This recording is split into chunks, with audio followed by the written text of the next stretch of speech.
how to evolve the partnerships between sports organizations, teams, and brands in a deeper way beyond the surface-level digital interactions.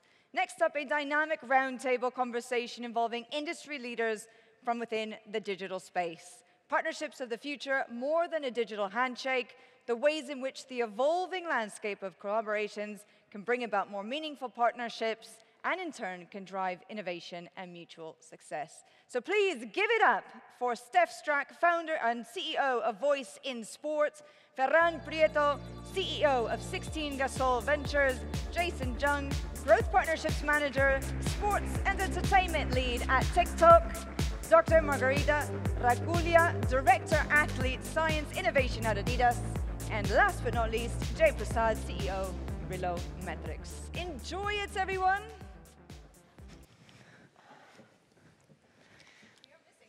We're missing our moderator.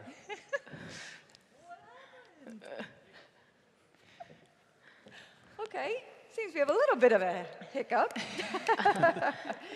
We have an invisible moderator at the moment, but I guess we're just trying to get his tech all sorted out. There he is. Let's give him another round of applause.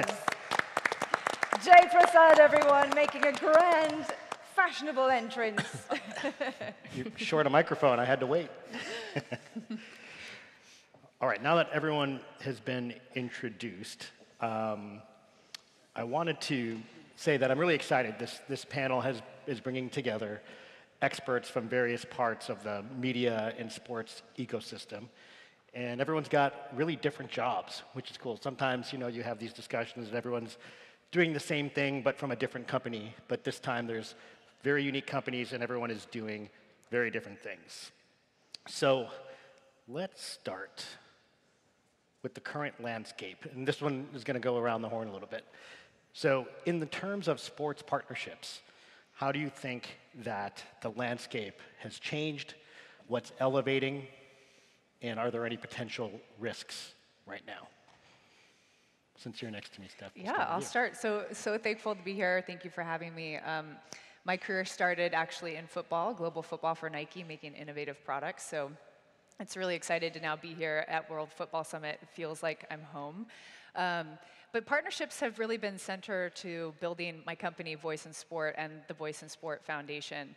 And oftentimes, unfortunately, companies treat women's sports as an initiative versus the why behind the company, and also a growth driver. So in our approach to creating partnerships, we've really been focused on a couple insights, and those insights really are grounded in the problems that we're trying to solve at our company, which is keeping girls in sport, ensuring that they have access to incredible experiences that will ensure that their experience is better and more equal. So when I take a look at the partnerships that we've built at Voice in Sport, it's really grounded around this idea of aligned values and an impact goal. And when you can have the convergence of those two things happening between partnership opportunities, that's when you really see things accelerate. So I would say that's a key area of focus for what you see in the future of partnerships. And I think we have materials for you. I know these are not in the exact order, but this is an example of one of the partnerships that you were just discussing, an empowerment version. Yeah, that's right. So this is a great example of Voice in Sport really partnering with an incredible brand, Cliff Bar, who has a background in really taking action to close the equity gap for women's sports. This is us kind of out in the streets at World Cup this year, and it's really been an incredible opportunity to put the voice of young women in sport at the center of our partnership. So if you click to the next slide, you'll see how this came to life. Across the ecosystem and really engaging fans in a new way. Cliff really had this mindset of wanting to invest in women's sports in a way that would drive impact. So they are an incredible partner. They invested both in the Voice in Sport platform and the Voice in Sport Foundation with a clear goal of keeping girls in sport, but also driving change in a system that really does deserve action.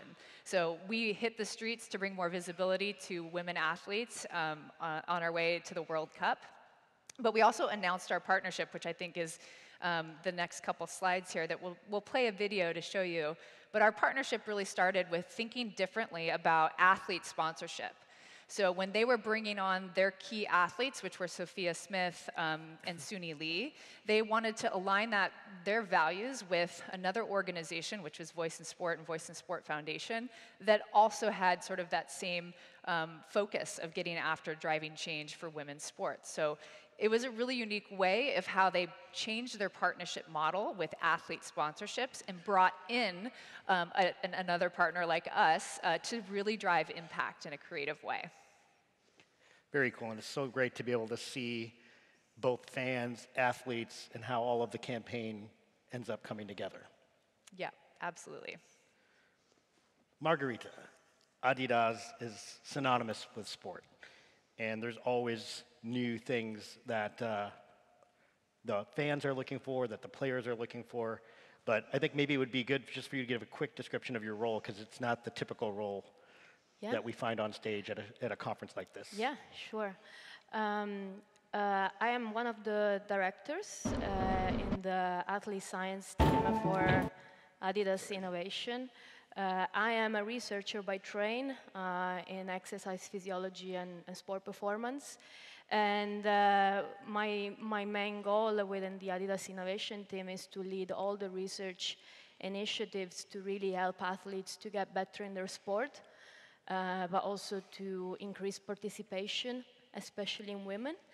And at the end of the day, the main goal is to create new technologies and new products that can help athletes to stay in the sport, to participate and excel. So from the macro world of sport perspective, and then maybe we can drill into things that are specifically impacting groups, but what would be sort of the last very big thing that most people would recognize that you did? I mean, we're talking about women, and that this is where we are doubling down. We've been working on really understanding women's sport for the last many years, but really in the last, I would say, couple of years, this is where we are doubling down, and this is where we are setting up a new, very important partnerships, and the athlete science team within innovation is playing a huge role there. Our mission is to do the best for the athletes at speed. It's a very fast-changing world, and speed is what we need, but we also need a very strong network of partners coming from technology, from design, from sports science. And in this regard, one of the very new partnership model that we have in place is the one with Voice in Sport Foundation, led by Steph. And as Steph has anticipated, the foundation is on a mission to advocate, do research, and educate women in sport.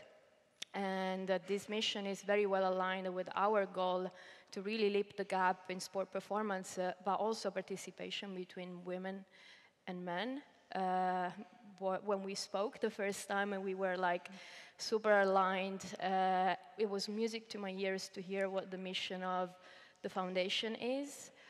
What we have identified as a primary barrier and a primary action to really leap this gap is to increase the knowledge in sports science, specifically on women. Traditionally in sports science, most of the research has been done by using male participants for historical reasons. I mean, the main competition, Olympics, World Cup, women were allowed to participate very, very late. Cultural reasons, we've heard about the gap in the salary, we've heard about the gap in media coverage. So these are all reasons that unfortunately have contributed to this gap.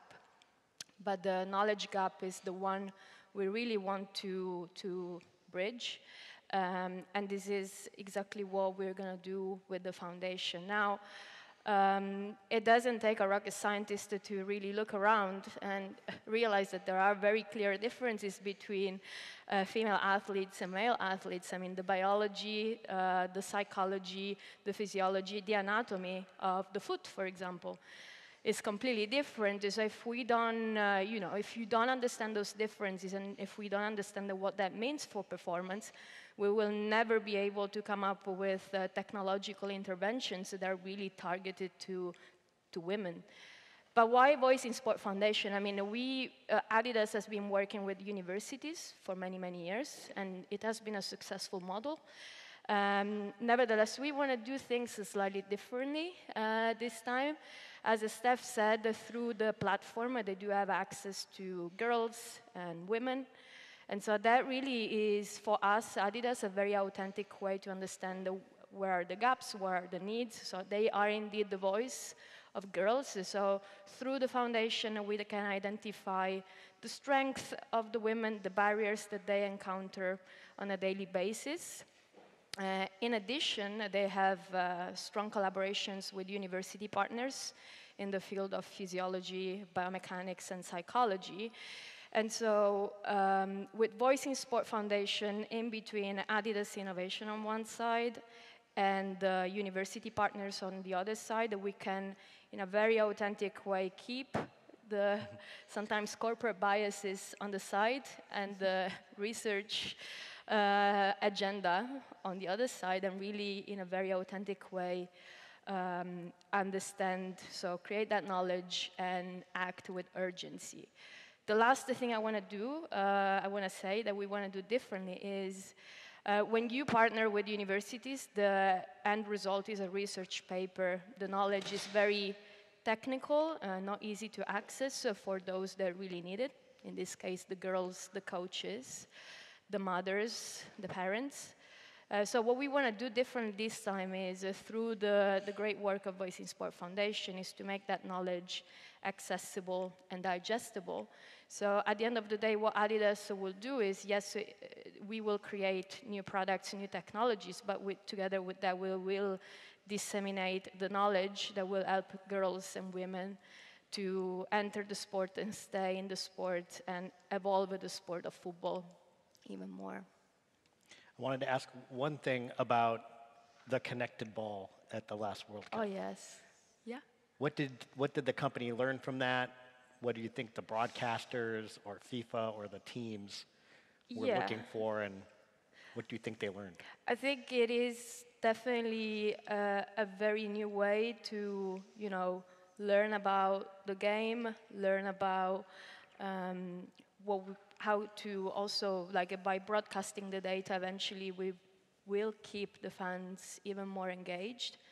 I think one very important thing to learn is it's great to collect data and store data. I think what is important moving forward is to understand what to do with it. So it is important to have experts and the domain knowledge to extrapolate values from the data and come up with the important and the relevant insights. So that will come next. We're going to move over to Ferran. Gasol 16 Ventures. Do you want to discuss what that is real quick? And then we can dive out. I'm giving away something of a partnership you've already done here, but... So I've been working with Pau Gasol, the NBA player, former NBA player, since 2015. And essentially what he wanted is somebody to help him build his version of Magic Johnson Enterprises, which is, try to take my brand, my platform, what I built on the court, and try to create something meaningful that I can step onto when I retire. So we basically have three main blocks of activities. One is Pau's role in sports as an ambassador, more as a person working with the administration. So for example, he's a member of the athlete committee at the IOC. He's an ambassador for FIBA. We do things with the NBA, FC Barcelona and things like that. Then we have the social impact leg, which is basically anchored by the Gasol Foundation, fighting childhood obesity through work on four main verticals: nutrition, physical activity, mental wellness or emotional well-being, and sleep. And then a global role with UNICEF around nutrition and childhood obesity as well. And then we have the business leg, which is two main groups. One is partnerships with brands like Iberia, Telefonica, Santander, Grupo IFA, which take advantage of Pau's reputation and image to do things. For example, with Iberia, we're helping them with their cultural change. With Telefonica, we're kind of promoting sports, promoting basketball. We're doing a bunch of things that I cannot talk about, but connected to this notion of a healthy future. And then we have Gasol 16 Ventures, which encompasses all the partnerships that are more equity-driven, with startups and sometimes later stage companies, right? Usually across sports and health and wellness as well. So we have deals, for example, with WNBA. We're investors in Overtime Elite. We are investors in Aura, for example.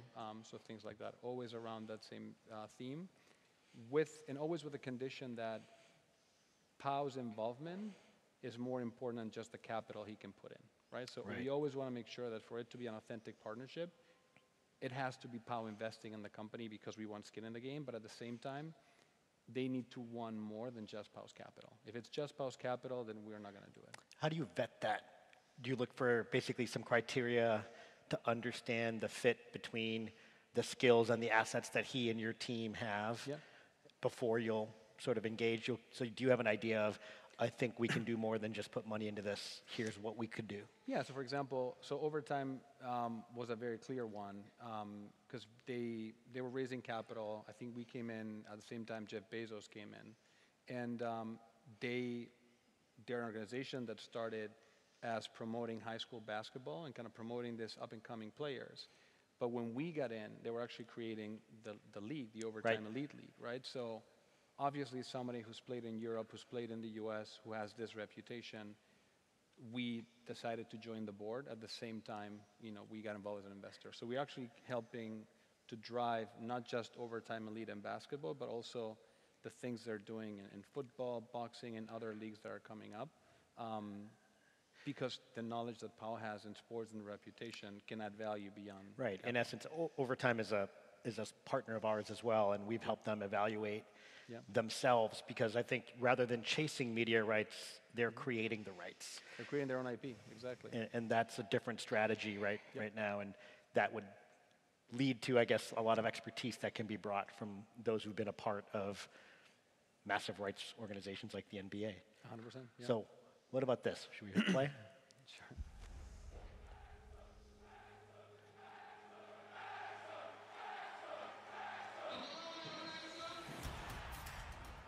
Reynolds and Rob McElhenney, the new owners of Wrexham AFC.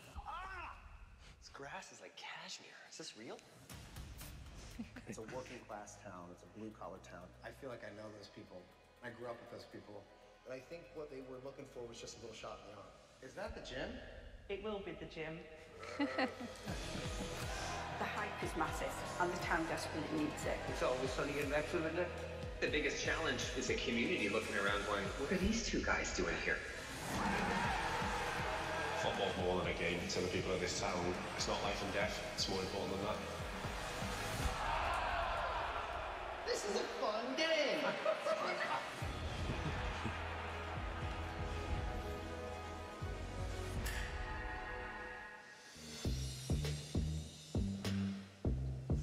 Okay.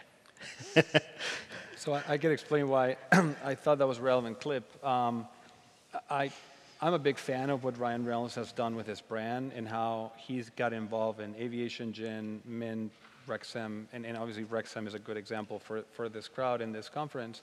But he had nothing to do with football, with soccer, right? Like he had never seen it, like he didn't know anything about it. But he felt that taking a club that was the third oldest club in the world, I think with the oldest stadium in the world, I think it was founded in 1864 or something like this, and then being able to amplify the story, the authentic story that this club has, with this notion of two Americans who know nothing about this sport coming in, putting some money, buying it, and then helping make this club into a story that people want to bet on, watch, and invest in, can actually be valuable for the community. So there's a social impact component, but also for their investment. I mean, Wrexham was in what, the 9th division or something like this, and maybe I'm exaggerating, but they went from that to having a partnership with brands like TikTok, for example. Like that would have not happened without Ryan Reynolds and Rob McElhenney. Right. It was expertise in being able to tell a story. Yes. Right. And there was a great story to tell there, and then it just happened to become, one of the many factors in this surging interest in global football in America. But what I loved about it too is Ryan Reynolds knows what he's good at. And he tries to find this businesses where he feels that him coming in with his connections, with his ability to tell stories, and with ability to have people listen to the stories he's telling, he can create a lot of value. So that's why he picks things like this. Like Wrexham is not it's not a coincidence that it's one of the oldest clubs in the world, right? Like, he felt like there's a lot of authentic storytelling that I can tell, and people want to hear about this. So that's why he gets involved in companies like this. And Mint, I think they're selling for, what, 1.6 billion, something like this. Aviation Gin sold, like, you know, he's made more money doing this than making movies, I think. I think by a lot. Yes, a lot of really cool things that Gasol 16 Ventures is involved in. We saved biggest platform and opportunity for Jason at the end. So you're growth partnerships manager. Maybe just give us a quick synopsis of what kind of partnerships you work on. Yeah, definitely. So I'm currently leading sports and entertainment partnerships in UK and Ireland, primarily working very closely with UK Premier League clubs. So really helping them leverage their intellectual property rights to curate effective branded content partnerships, and most importantly, really effective advertising strategies on TikTok for business. And I think one thing that I just wanted to loop back into the first question when we were alluding to around what has shifted quite significantly in the partnership era, and I think it's social, right? Yep. It's the biggest change. Brands and teams now have to adapt to the consumer, which now we know that consumers can consume content in a very different way. And I think the way to get around that is, for example, Wrexham. Like, how did they grow so quickly is because they had that community-driven content, it was authentic, and it's what viewers wanted to see. So I think that has shifted quite significantly, and a lot of brands and teams are going to have to adapt in that way when it comes to partnerships. A topic I heard a lot throughout these last 2 days was this notion of fan engagement and teams and leagues needing to be direct-to-consumer companies. Because right now, there's a complicated ecosystem that who actually ultimately ends up owning the customer. So obviously, if it's someone subscribing to Sky Sports, Sky's got that customer relationship with who's viewing the game. If somebody's engaging in videos on TikTok, TikTok has that relationship. The team might have the page and the account, but how do they ultimately sort of leverage growth so in their direct-to-consumer strategy while still being able to partner effectively with TikTok as a platform? Yeah, no, that's a great question. I think you need to start looking at it in a very holistic view. So I'm going to cover 3 pillars, and this is something that all leagues and, I guess, in a way, non-right holders should be trying to leverage the platform. And firstly, it's creativity. Second one is authenticity, and finally, it's community, right? If we try to break that down a little bit, we're talking about creative content. How are you engaging the audiences? We just talked about how user retention is very short, and the way they consume content has changed significantly. So how can you create creative content for users to stay on board and stay retained? Then we talk about authenticity, which is obviously, the users these days, they can spot inauthenticity from a mile away now. Mm-hmm. So you have to be authentic in the content. And again, going back to the Wrexham point around how they create such meaningful and authentic pieces of content, it's stuff that you can't see elsewhere, right? It's player shots, behind the scenes, corner kicks, very unique content that's so authentic to the platform and authentic to the brand that users just inclined to be more engaged to that content. And then finally, it's community, right? We need to stop the motion of thinking about our fans as customers. We need to start thinking of them as a community, right? They're the ones who are going to talk about your brand offline, online, unofficially. We need to make sure that we're keeping them involved when it comes to content. If I could just add to that, yeah. I think that those are really key, and really the reason why I built Voice in Sport was community and advocacy at the center, with women's voices really leading the way. And I would say that the authenticity piece is so critical, because today you will see people, brands and athletes partnering, and then where it goes wrong is that there's not the sort of so what and the action going after it. And I think that that's a big, big opportunity for a lot of brands, is to think about not just what's that authentic communication, but what is then the operational plan after that gets after the impact. And if you don't have that second layer now, I think is when you're going to start being called out by fans and by consumers. There's really great research out there that shows that employees are leaving companies that they don't feel like align with their values. And in fact, it's within like the very first day that something happens socially out there that companies are being expected to do something about right away, the same day, and have a point of view. So I think if you don't have that alignment between your athletes, your brand, and then your employees, like, you're going to be in trouble with partnerships. Definitely. And just to add on to that as well, I think it's a really good example that you mentioned there. I think, we know traditional branded content as top 5 highlight with a nice logo slapped on it, right? How are you appealing to the community in that way? You should be utilizing players to really showcase the brand that you're partnering with. And I think that's where we talk about authenticity. How do clubs effectively monetize? Its amplification is clear, right? So if you're a club, and let's say you have a partnership, maybe with a brand that you've invested in, Farhan, how would you, the club, and TikTok find ways where everybody is not just amplifying, but also monetizing? Because it's very clear, right? TikTok has the macro monetization because the users are on there for 90 minutes at a time, and they're going to do lots of stuff while they're there, right? But while they're engaged in a specific piece of content related to sports, related to a brand, that seems to be a challenge still. I think as social platforms have started to evolve, I think the monetization strategies alongside it have come side by side, right? And we're talking about ads managers, we're talking about performance marketing. And I think that is what is really going to enhance the scalability of a club.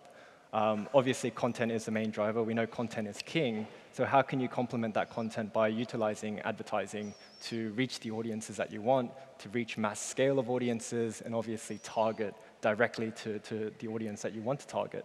So I think, to answer your question really simply, it's you can use performance marketing to be able to amplify content. In addition to that, also run lower funnel objectives like purchases and sign-ups, traffic, so and so. Going back to your Nike days, were there any best practices there, or was it, Nike's so big, it's going to cast a wide net, and we'll sort of decide what we like and don't like? Look, I think Nike I was there for 14 years. I started in football. And when I left, I was leading the direct-to-consumer business category as the vice president of Express Lane. And our goal was to digitize product creation and how athletes would interact with product and how we could get product to market faster. We took the life cycle of coming up with an idea, which often led from an athlete insight, all the way to market. And we went from 18 months down to 9 months. So that was a huge innovation, internal entrepreneur role that I had at Nike. But what I think it has shown is that if you can think differently about how you are thinking about creating products or experiences for your end user and really put the voice of that athlete at the center. And yes, metrics are important and data is important, but you really have to think about how and where you're getting that data and then what is the result of that data. And more, like those performance metrics that we're all seeing on social, which are really important, there's also another component of impact. And I think what people are starting to see is that when you think about impact as a number, a metric that you're going to get after with your partnerships, is that it can actually increase customer loyalty. It can bring traffic in your doors. It can retain employees and ultimately build more revenue. So I think that, not just Nike, but there's a lot of incredible organizations that are figuring out that amazing balance in their partnerships. Farhan, there's a lot of capital out there that wants to be in what's cool and hip and trendy right now. Sort of things related to sports are definitely have been at a fever pitch. Seems like there's some headwinds out there, right? Mm-hmm. With media rights deals maybe hitting peak valuation, given what's going on in pay TV, specifically, in the US and some of the struggles that the cable regional networks are having. Mm-hmm. So do you feel that there will be a slowdown in interest in sports clubs as an asset? Or are there other sort of areas in and around sport that you feel might have more growth ahead of it? My biggest concern when it comes to investing in sports is sometimes too much hype, right? So being able to tell, I don't want to mention specific leagues or teams because, but there are sometimes when you see too many investments going into specific categories, or you look at the revenue multiples and you see that there's a cap in growth because of things like media rights and stuff like that, then you start scratching your head when you see valuations that people aren't paying for certain assets, right? So that's my biggest concern. I think there's a lot of money going into sports because people believe sports is a very secure asset that is uncorrelated with inflation, for example, right? And they feel like, sports is going to continue to grow. Now, for example, I'm also concerned when I see new leagues popping up of sports that I don't think have any business being professional. They can be great, sports for people to enjoy, but I don't see a potential. I mean, I can say this one, for example, and I'm happy to be wrong, but I don't see pickleball as a professional sport. I think it's a phenomenal sport in the U.S. is huge. Like where I play tennis, for example, I think 80% of the tennis courts have been converted to pickleball courts. There's a big battle going on. Exactly, right? So it's just, but I see a lot of people playing. I think that's great. I just don't see that as a professional sport with a professional league with me. I think there's a lot of hype initially with people buying franchises for like $1 million, $1.5 million and stuff like that. I just don't see that growing, right? But there are other women's sports, women's soccer, for example. WNBA is growing. We're investing and we can see the numbers. The league is growing. Salaries of players are not growing yet because there's a CBA in place and it's going to have to be renegotiated, but the league is growing. The NWSL is growing. So I also have another company called Everest Talent Management where we work with other athletes. One of the athletes we work with is Alyssa Thompson. She was the #1 draft pick in the WSL, picked by Angel City Football Club. That team is doing phenomenal. So in essence, you're kind of saying undervalued assets versus let's create something that's never been done before right now in a crowded space where there are headwinds on how much you can charge for tickets and how much merch people can buy, right? Inflation is hurting people. Exactly, and sometimes the notion of there's a very big sport in other parts of the world, let's bring it to this market. Again, I may be wrong, but there are some that I just don't see. I'm like, especially people bringing sports to the U.S. They see the U.S. is the biggest media market in the world. If I have enough, I have 1 million people that care about this sport, I can make money. It's just, I don't see that. I mean, if you look at the NFL, it dominates. NFL, NBA, MLB, and NHL, the 4 biggest sports in the U.S. with soccer coming after that. Women's soccer, I think, is, at the point now where it's now there's real investment, but I think there's real money to be made in women's sports right now. But others, I'm more skeptical. But again, people smarter than me are making bets, so maybe they know something. Yeah, there's something new all the time happening, right? There's definitely a lot of effort to bring cricket into the U.S. Yes. A lot of investment has gone into that, but yeah, it's a very crowded Well, the XFL, for example, even football, the XFL, for example. I think they're going to merge USFL they're and merging XFL now, but I think that league has gone bankrupt twice. Twice, yeah. Right? So it's not easy. No. Better to put your money into women's sports. I agree. That's what absolutely. I think. I agree. Hey, WNBA, we're in. Although we are seeing a bit of a shift thanks to the numbers on social for women's sport, definitely. Yeah. I mean, we're seeing mad increases when it comes to viewership.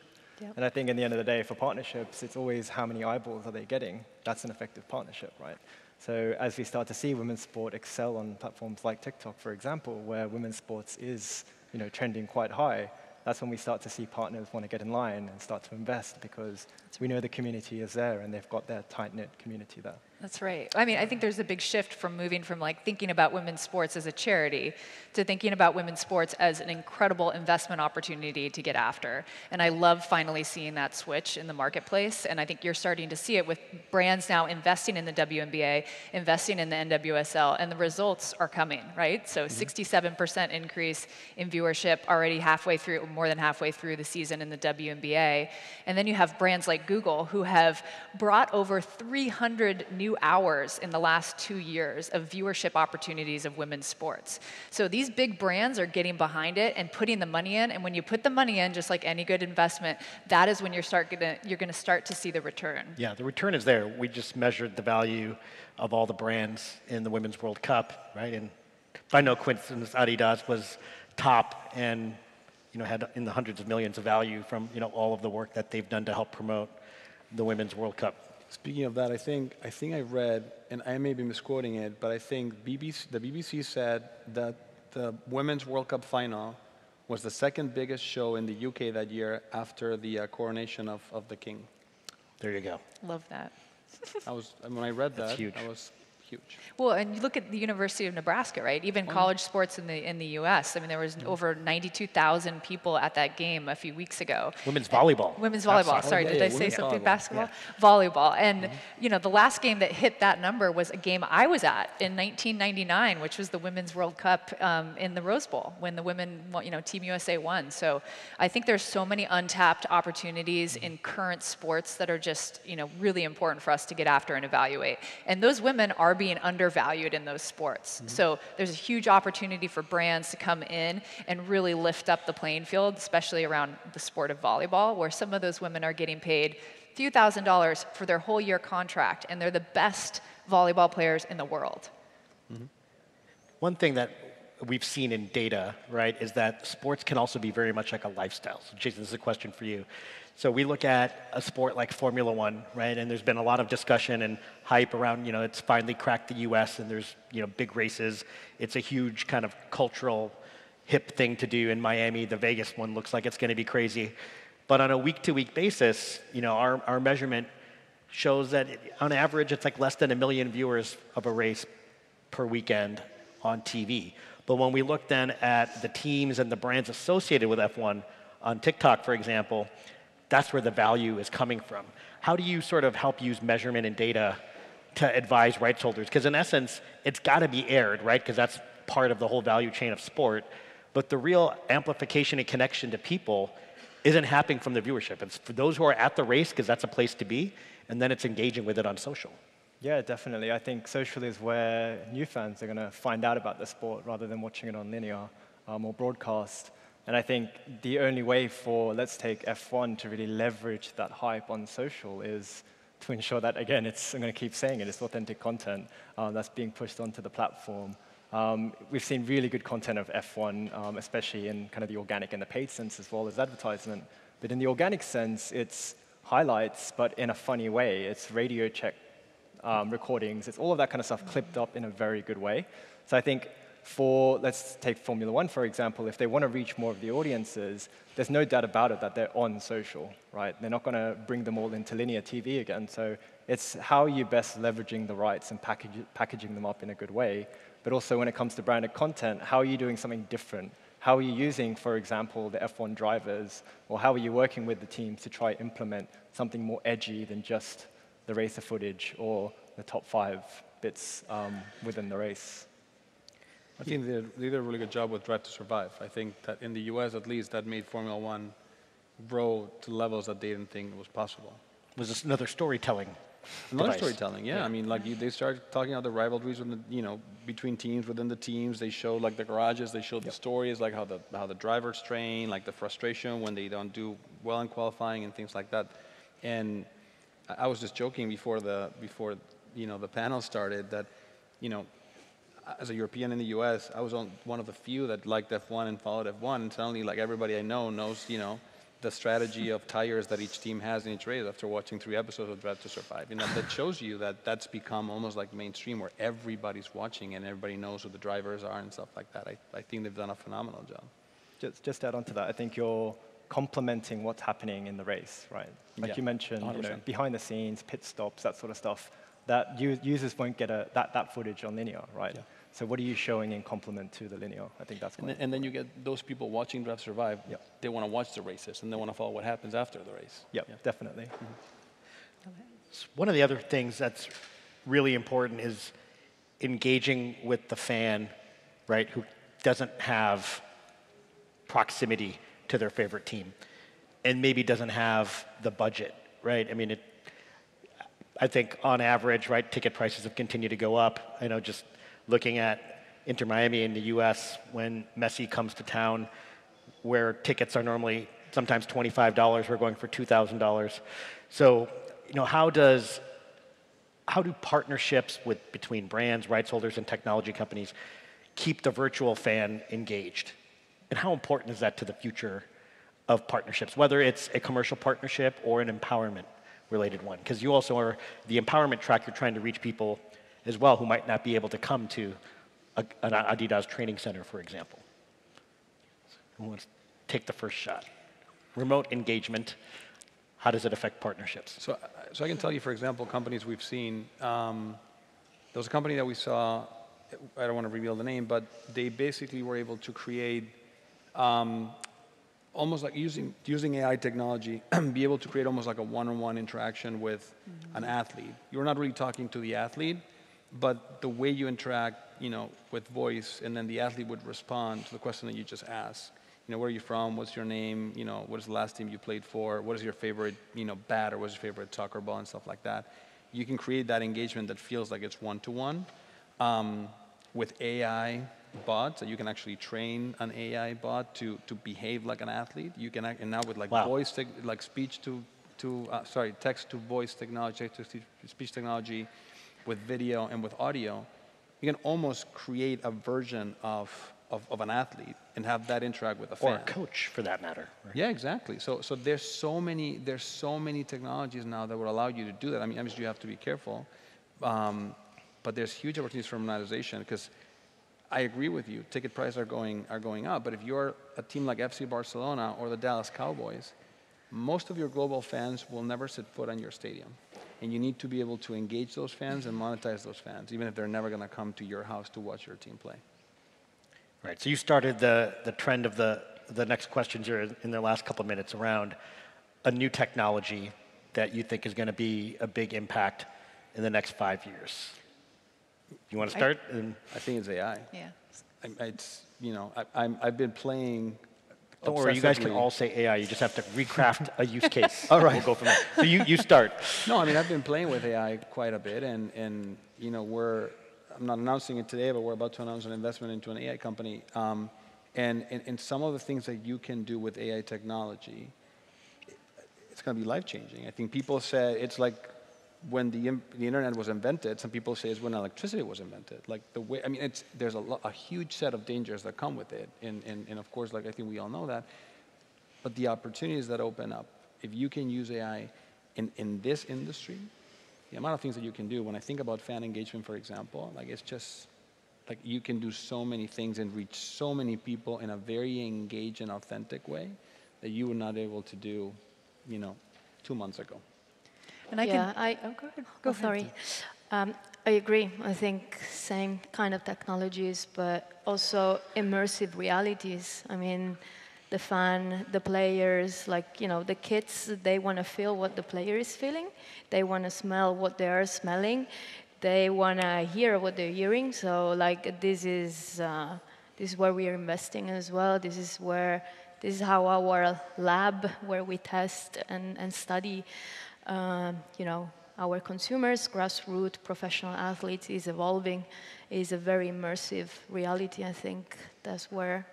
So an immersive experience where you could be getting trained as an athlete by one of your favorite athletes, but it's really an AI who's been studying through machine learning the ways of a real athlete. That would be empowering, right, for somebody who would never get the chance to meet their heroes. Absolutely. I think there's an additional component, too, about using AI and machine learning to create products of the future, which I think is going to be really fascinating for us to see in the next few years. What is that with the empowerment of athletes and their platforms combined with AI and machine learning? What products will come out of that, and what's the role of brands versus athletes creating their own brands? I think that's something to really watch. And then the second technology that I'm really excited about that I think back about for voice and sport and the impact work we're trying to do is blockchain. Because if you can integrate millions of tiny transactions with key partners around the world and tie it back to an impact strategy, we're going to really change the game for women. Great point. Yeah, blockchain has had a comeback in this conference this year. It's good to hear. I'm gonna mirror that really quickly. I think the future is looking really ambitious to see how platforms and AI are going to integrate together. And I think I'm closer to that for that question. Fantastic. Well, we hit our 40 minutes here on the dot. So there are any questions in the crowd? I think we could try to squeeze one in. You've said it all. Great. Well, thank you, everybody.